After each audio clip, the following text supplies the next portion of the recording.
medo de Elias.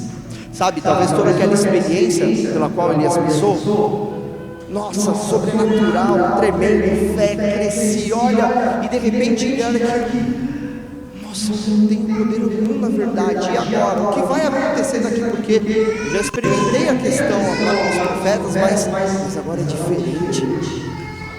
Agora é diferente, agora tem uma mulher poderosa que manipula todo mundo por trás de tudo, que mandou uma mensagem muito clara: até amanhã eu vou estar morto. E aí entra um medo no coração de Elias. Sabe, o medo que entra no coração dele, aquele medo que é gerado pela insuficiência do eu dele, é tão grande que ele entra num quinto estágio, que é o delírio causado pelo esgotamento pelo qual ele passou. Elias acaba se esquecendo de tudo, de todas as experiências, de tudo que aconteceu. Coisas tão fortes, coisas tão bonitas, tão belas, não foram o suficiente para segurar ele dentro da realidade que quem fez tudo foi Deus. E de repente começa uma série de delírios. Delírios do tipo: agora eu estou sozinho. Delírios do tipo: nossa, ela vai conseguir o que ela planejou. Delírios do tipo: olha, é melhor eu ficar sozinho, eu tenho aqui o meu ajudante, mas é melhor eu me isolar, ele não pode fazer nada para mim. Delírios do tipo: talvez se eu me isolar e seguir o meu caminho no deserto sem ninguém, talvez eu não sofra tanto, talvez eu morra melhor. Tudo isso gerado pelo medo. Mas graças ao nosso Deus misericordioso e salvador, Elias passa por um último estágio, que é o retorno à sanidade, quando Elias, mesmo esgotado, é cheio de esperança da parte de Deus, que é o autor da vida. Vocês conseguem perceber isso nesse trechinho que nós lemos, nesse pedacinho da história de Elias? Amém? Então comigo foi possível perceber isso. Então daqui para frente, falado tudo isso, eu queria dizer para você que a ideia, mesmo dessa história, que parece terrível, que mostra um homem, mesmo sendo um homem de Deus, num estado notoriamente depressivo, o que eu quero dizer para você nessa noite é que a ideia desta palavra de hoje é provocar em você e lembrar de você que existe uma saída, independente do estágio que você esteja. Existe uma maneira em Deus de você ter de volta a alegria na vida que só o autor da vida pode colocar em nós. E o autor da vida está aqui essa noite. Amém? Amém? Apesar de nós sermos cristãos, de nós conhecermos a Cristo e a palavra, existem situações da nossa vida que nós precisamos de um auxílio para encontrar em Cristo a motivação que é necessária para recomeçar. Nós precisamos dessa indicação. A palavra mesmo diz que ela se renova a cada dia. E não só as palavras se renovam a cada dia, nós estamos no mundo real, as lutas também se renovam a cada dia. Talvez aquilo que lá no passado, quando você era mais jovem, você não ligava, não tinha efeito nenhum sobre você, talvez hoje um pouco mais velho, percebendo que a gente não consegue, você não consegue se livrar pela própria força do seu braço. Talvez a situação que lá atrás não te incomodava, hoje te traz medo. E nós precisamos de pessoas do nosso lado para nos ajudar a perceber que em Cristo sempre há uma saída. Amém? Eu queria destacar algumas coisas com vocês. Primeiro de tudo, geralmente o nosso esgotamento se dá por três situações. Primeiro, quando nós nos comprometemos demais com causas que nós julgamos ser corretas. Sabe, provar para as pessoas que nós estamos certos, ou que nós estamos do lado da verdade, gera desgaste. Num mundo que está se corrompendo, permanecer do lado daquele que é incorruptível, que é o Senhor, gera desgaste. Em alguns momentos nós conseguimos suportar esse desgaste, mas em outros existem palavras, existem ações de pessoas que atingem tão profundamente o nosso coração que nos desgastam. Segundo motivo, comprometimento com causas de outras pessoas que nós não julgamos ser corretas. Vamos traduzir? O uso de máscaras também nos traz desgaste. Quando a gente se compromete com causas que não são nossas, e a gente tem que fazer uma força extrema para parecer que eu concordo com aquilo, ou que eu estou no meio daquilo, e talvez lá no ambiente de trabalho eu preciso me misturar com os outros, com uma coisa que eu não acredito, aquilo traz um desgaste muito grande.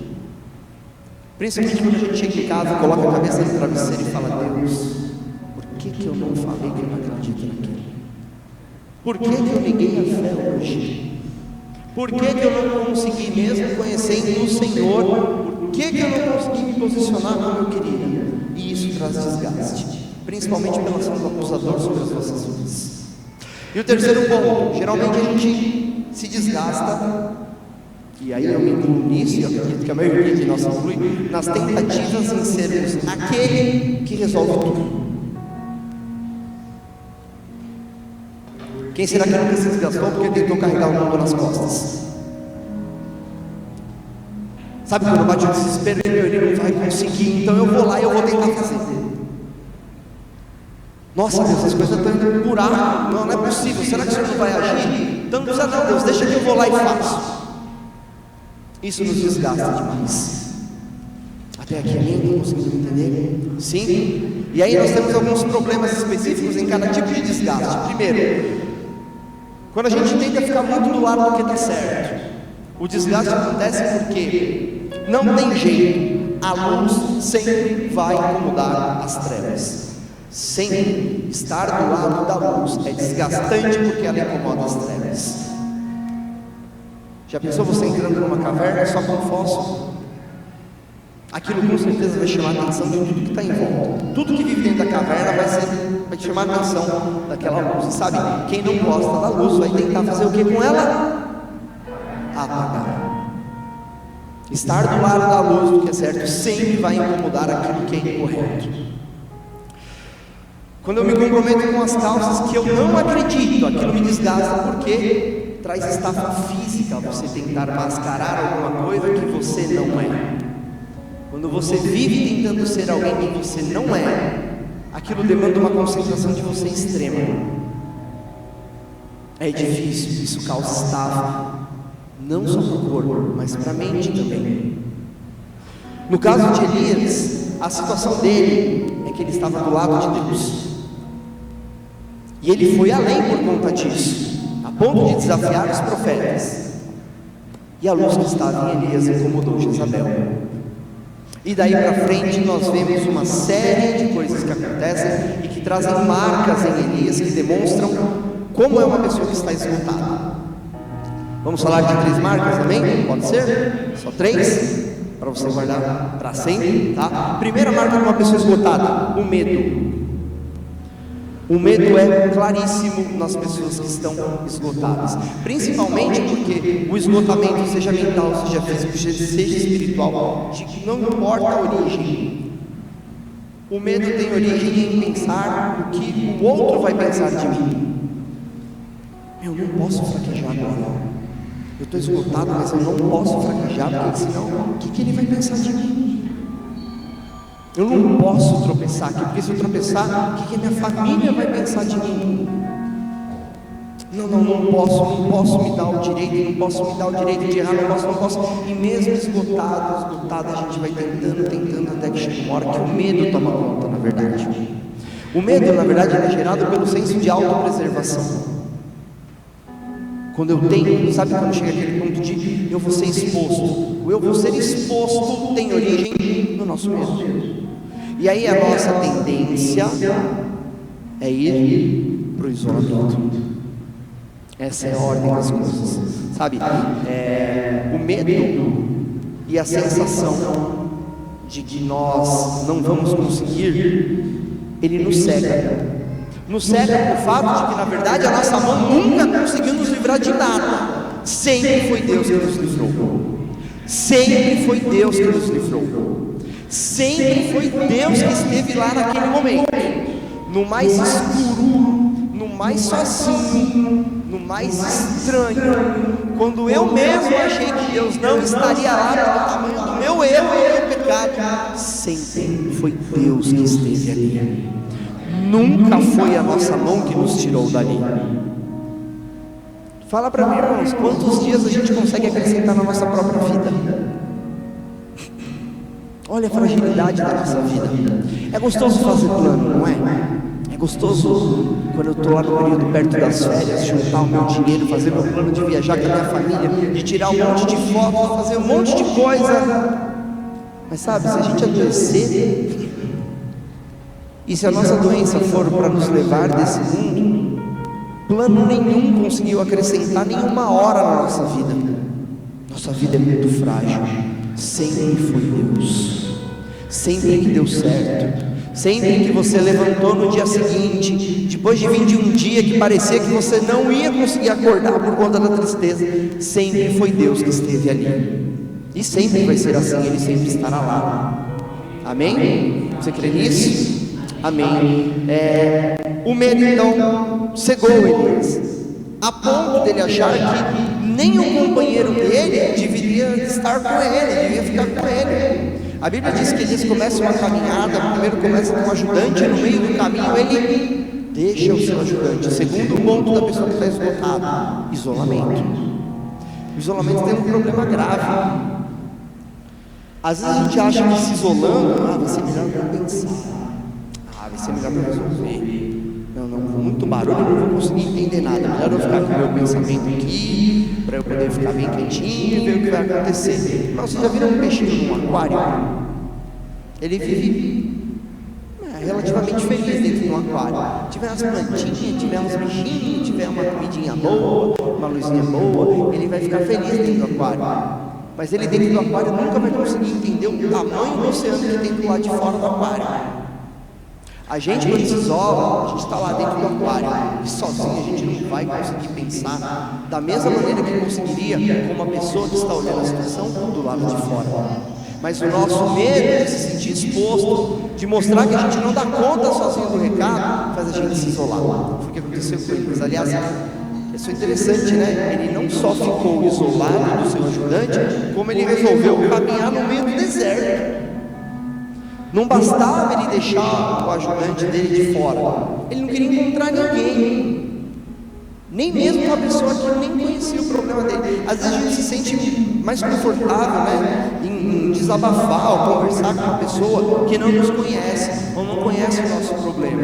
A gente geralmente pensa que são pessoas que não vão tomar partido de ninguém, vão ser um bom conselheiro, mas às vezes o medo é tão extremo, é tão grande, que nem a pessoa que não tem nada a ver comigo eu quero encontrar. Eu só quero me isolar. Isso é prejudicial, porque o isolamento, além dele não resolver nada, ele atrasa a resolução do problema. E aí tem um ditado no mundo, se você soubesse, pode completar, que diz que a mente vazia é a oficina do diabo. E sabe, a nossa mente tem a tendência de esvaziar quando a gente não enche ela nem com conversa, nem com amizade, nem com nada. E aí lá naquele vazio da nossa mente, as coisas vão ecoando, e lá no isolamento, em vez da gente encontrar a solução, a gente acaba encontrando um nada. E quando a gente encontra um nada, nós temos um problema. Porque se eu não tenho nada para me comprometer nessa vida, eu perco o prazer de viver. É a terceira marca de quem está lá afundado no esgotamento. Primeiro vem o medo me isola, e lá no isolamento eu já não encontro mais alegria, e aí eu só desejo partir desse mundo. Sabe, conversa com as pessoas, ou com a maioria das pessoas que apresentam em algum momento da vida períodos depressivos, ou que ela está imersa em depressão, ela deseja a morte, não porque ela passa a gostar da ideia de morrer, mas ela se alivia com a ideia de que morrendo ela não vai mais sofrer. Olha só, perder o prazer em viver é um passinho bem próximo para pedir a Deus para não viver mais aqui nesse mundo. E faz muito sentido isso. Quem consegue viver 24 horas com medo na sua cabeça? E depois de você ter medo, quem consegue viver sem encontrar alguém para poder falar: cara, estou com medo, me ajuda aqui. Já que eu não tenho alegria, já que eu não tenho ninguém para desabafar, então que eu parto desse mundo, dessa vida aqui, dessa terra. Sem alegria e sem companhia, nós não temos mais prazer em viver. Logo, para aliviar a dor, Elias faz o que fez: deita e espera que a natureza cumpra o seu papel. Sabe, você não precisa falar isso porque é uma exposição, mas talvez você já tenha passado por essa situação, talvez alguém que você conheça já tenha passado por essa situação, de sentir uma dor tão extrema, algo tão terrível, que a única oração que se consegue fazer é a oração de Elias: Senhor, Me leva daqui, basta, já não aguento mais. Independente de tudo isso, independente da dor que você passou, independente da sua história, da sua jornada até aqui, o que eu tenho para anunciar para você nessa noite são as boas novas de Jesus, que é vida e vida em abundância. A minha proposta para você nessa noite é de trocar esses sentimentos. Se você já passou algum dia de fracasso, de perda, essa sensação terrível, é trocar esse sentimento pelo sentimento de que nós dependemos unicamente de Deus e Ele sempre esteve lá em todos os momentos. Essa é a minha proposta para você essa noite, sabe? Sair da condição que Elias estava, se nós estivermos nessa condição, exige algo de nós. Não é uma condição passiva, é uma condição ativa de perceber que Deus sempre esteve no controle de tudo, a ponto de perceber que todas as situações servem e serviram para a glória de Deus e para o plano dele, independente do que foi, independente do que aconteceu. Nossa, isso parece tão terrível falar esse tipo de coisa. Como é que a dor que eu passei, que me fez desejar morrer, pode servir para o plano de Deus? Então eu te convido a olhar para a cruz. Então eu te convido a olhar para João 3,16, que disse que Deus amou a minha e a sua vida de uma maneira tão grande, mas tão grande, que Ele não poupou esforço nenhum e fez o maior dos sacrifícios, entregou o único Filho dele em morte de cruz. Sabe, a palavra diz que o que para o homem é sabedoria, para Deus é loucura. E que para o homem parece loucura, para Deus é sabedoria. Parece uma coisa muito louca entregar o único filho por alguém que não mereça. Mas naquele dia, Deus deixou de ter um único filho para adotar a todos nós. Sabe, ainda que as situações que você passou na sua vida pareceram loucura, elas aconteceram porque estavam nos planos de Deus acontecer. Elas aconteceram porque alguma coisa nós tínhamos que aprender, você tinha que aprender, eu tinha que aprender. E a boa notícia que eu tenho para dar para você é: se você entrou aqui essa noite com alguma situação que te atormenta até hoje, que de alguma maneira tem minado a sua fé, ou cada vez que você lembra, mina suas esperanças, te leva ao esgotamento, o que eu tenho para falar para você hoje é que há uma maneira de retornar àquela sensação feliz de viver como Deus colocou em você quando você o encontrou no dia da sua conversão. Deus é capaz e pode fazer você amar a vida com intensidade outra vez. Mas tem uma maneira disso acontecer. Estão me entendendo até aqui? Amém? Então presta atenção, porque até agora a gente falou da parte que parecia que era o final triste da história. Agora a gente começa com a parte boa. Sabe? Como eu disse, toda vez que a gente está numa jornada onde um furacão está à nossa volta, a gente não consegue enxergar muito os movimentos que Deus faz à nossa volta, sabe? E o primeiro deles que eu quero mostrar para você aqui, que aconteceu com Elias e acontece com as nossas vidas, independente do que a gente passa do nosso esgotamento, Deus sempre manda alguém para cuidar de nós. Sempre manda alguém. Sempre manda alguém. É incrível como Deus sempre manda alguém, sabe?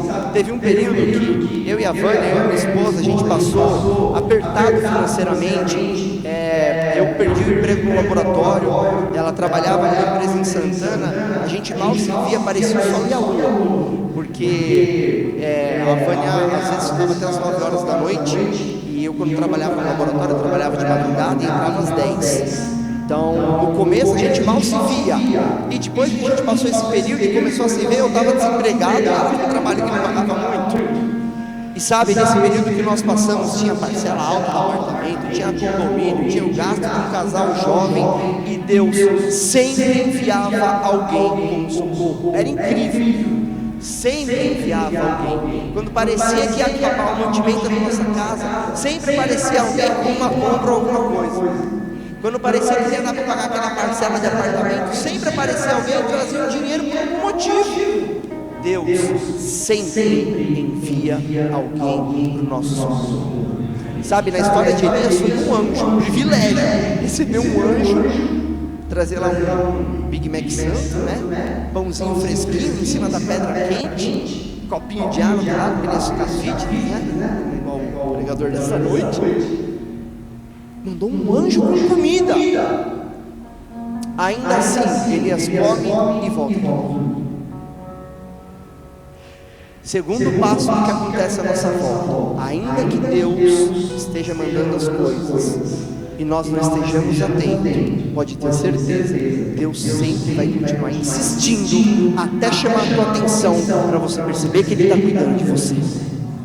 Sempre. Às vezes a gente está tão certo na situação que não percebe que o anjo, que eu coloco entre aspas, porque na vida de Elias foi um anjo, a provisão de Deus nas nossas vidas toma formas muito diferentes. Às vezes a provisão é um amigo, às vezes a provisão é alguém da família, às vezes a provisão é alguém que a gente nunca imaginou que ia ajudar a gente.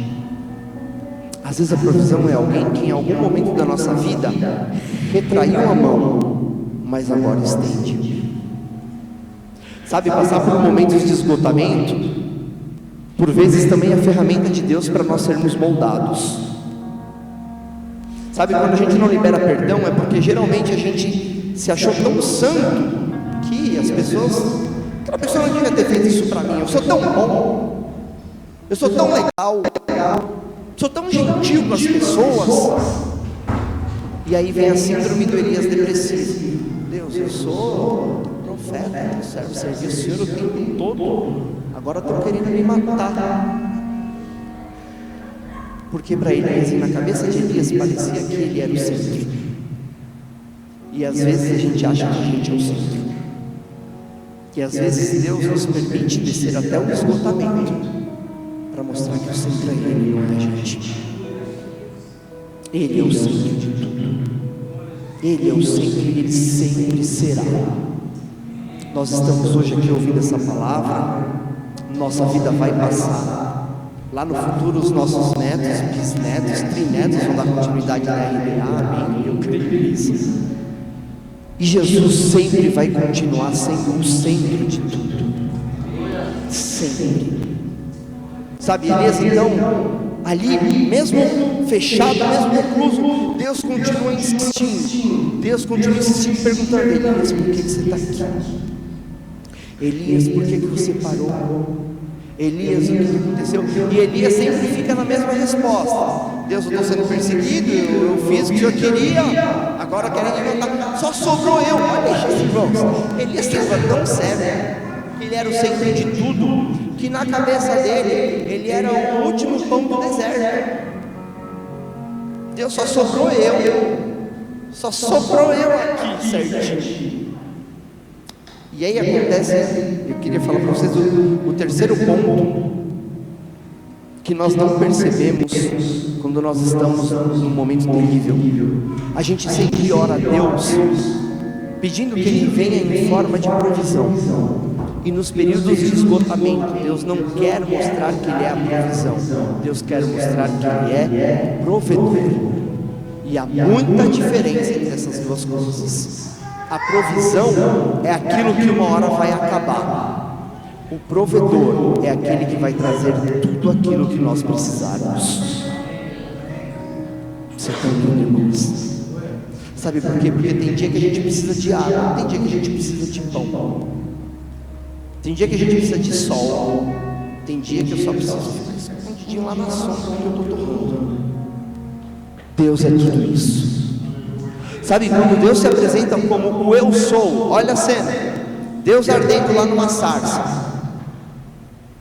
chega um homem, vagante pelo deserto, contra uma planta que pega fogo e não queima, e a planta se apresenta para ele como o Deus que vai fazer uma série de coisas. Aí ele pergunta: mas e quando me falarem de você? Quando me perguntarem quem é você que está ficando na sarça, o que eu respondo? E Deus diz: responda que eu sou o que eu sou. Por trás disso está a mensagem de Deus para nós, que Ele é o próprio provedor. Ele é aquilo que nós precisamos para viver. Ele é a dose suficiente que nós precisamos para viver todos os dias. todos os dias. Por isso a gente não se deve preocupar pelo dia de amanhã, porque Ele não é só a provisão, Ele é o provedor. A última lição que Deus ensina para Elias é que Ele é o provedor, e é de uma maneira muito linda. A Bíblia diz que, primeiro, vou voltar lá no texto, finalzinho do texto que nós lemos. Primeiro Deus se manifesta como um vendaval, mas a palavra diz que Deus não estava lá no vendaval.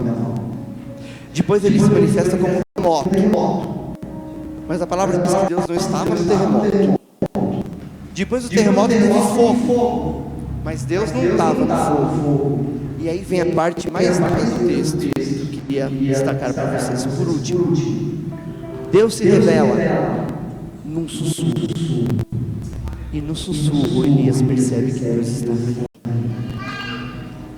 Deus se manifesta com toda forma de desastre. No vendaval, no terremoto, quando pegou fogo, Deus tinha o controle de tudo. E Elias percebe Deus não nos desastres, mas no momento do sussurro. Elias percebe Deus na calmaria. Porque apesar de ter pegado fogo, apesar de ter tido um terremoto, apesar de ter tido um vendaval, Deus continuou mostrando que Ele era a provisão que Elias precisava. E ali Elias reconhece Deus. Sabe, Deus nunca e nunca perdeu e nem vai perder nunca o controle das coisas. Ele é o ontem, Ele é o hoje, Ele é o amanhã. E a mensagem que eu tenho de conclusão para você nessa noite é que Ele é aquele que nos tira do esgotamento e resgata a nossa alegria de viver.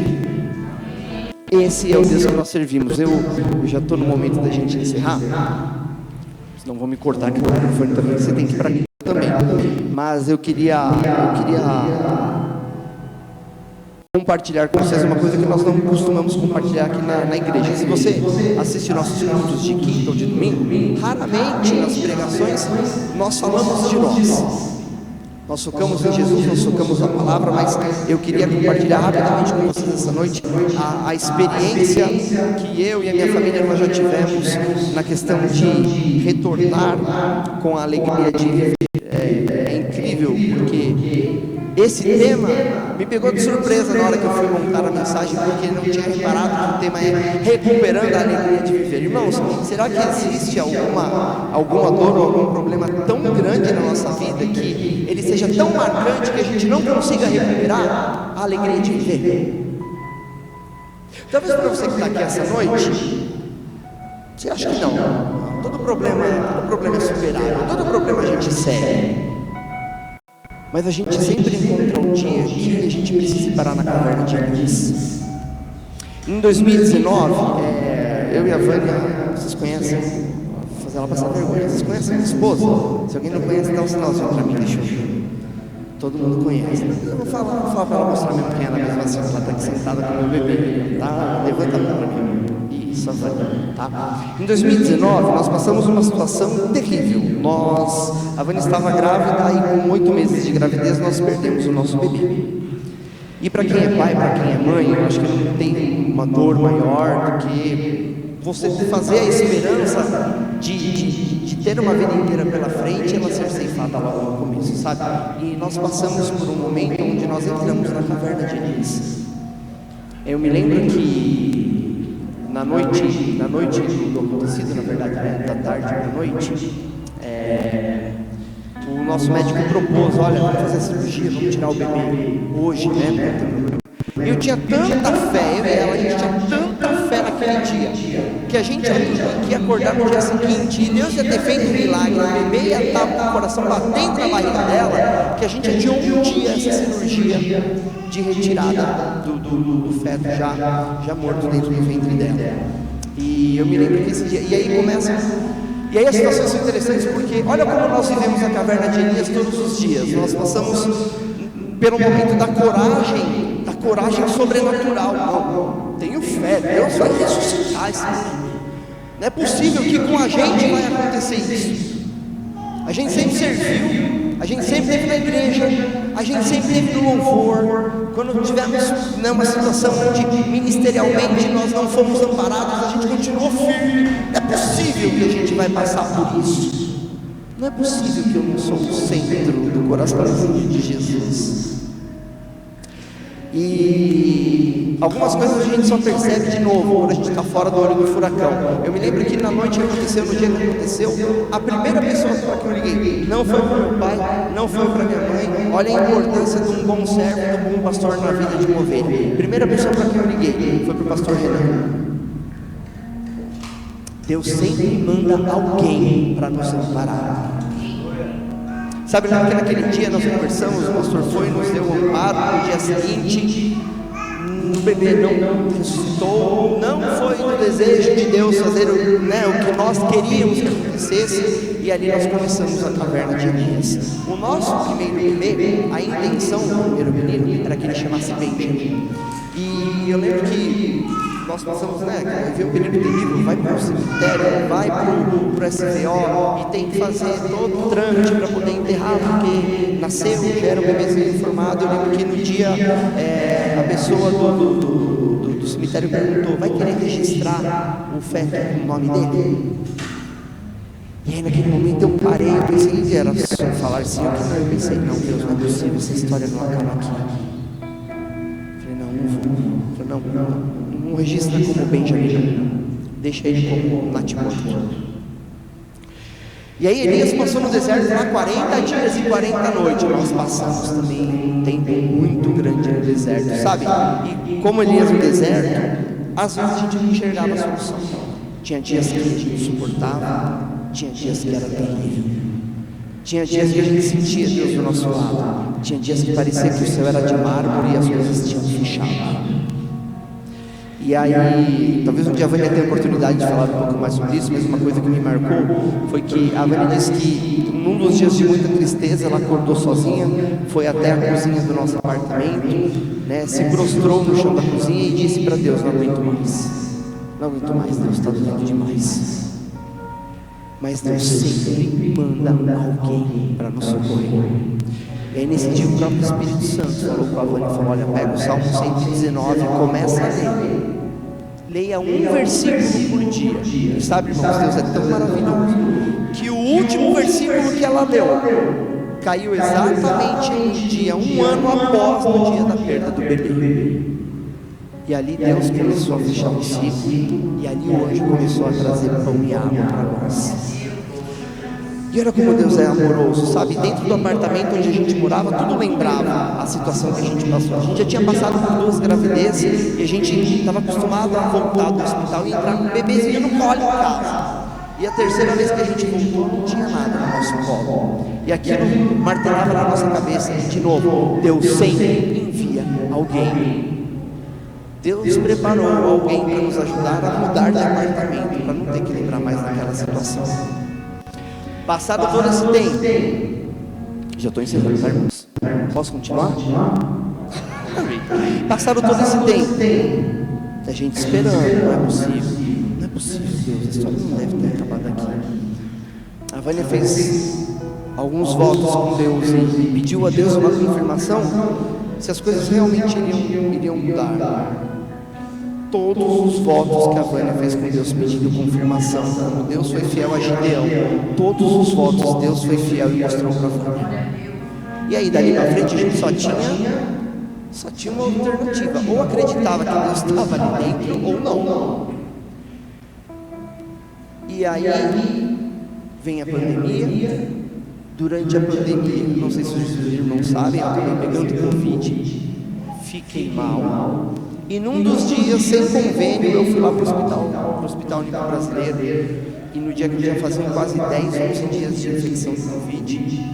E eu me lembro que esse dia eu entrei no hospital e entrei achando que eu ia ficar, que eu ia ser entubado, como a maioria estava acontecendo. Minha infecção foi no período da segunda cepa, da cepa de Manaus. Veio forte, veio pesada. E com muita febre, muito ruim, muita dor no corpo. Eu entrei no hospital aquele dia e falei para Deus: eu quero viver, eu quero morrer. E aí eu me lembro que naquele dia eu sentei para ser examinado, e enquanto o médico me chamava, foi palpável. Não sei se os irmãos já tiveram essa experiência, mas foi palpável a presença do Espírito Santo do meu lado, e eu escutei como um sussurro, como Elias perguntando: por que você quer viver?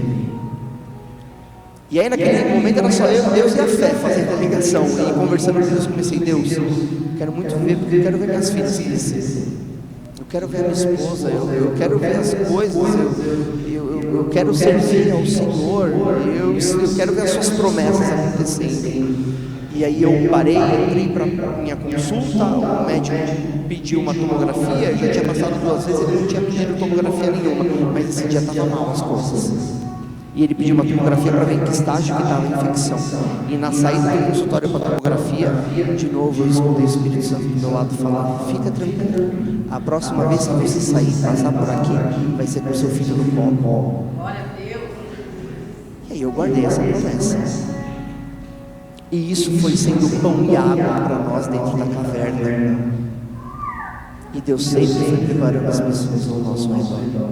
Eu sei que a conclusão disso é que, para a glória de Jesus, nós passamos pelo Covid.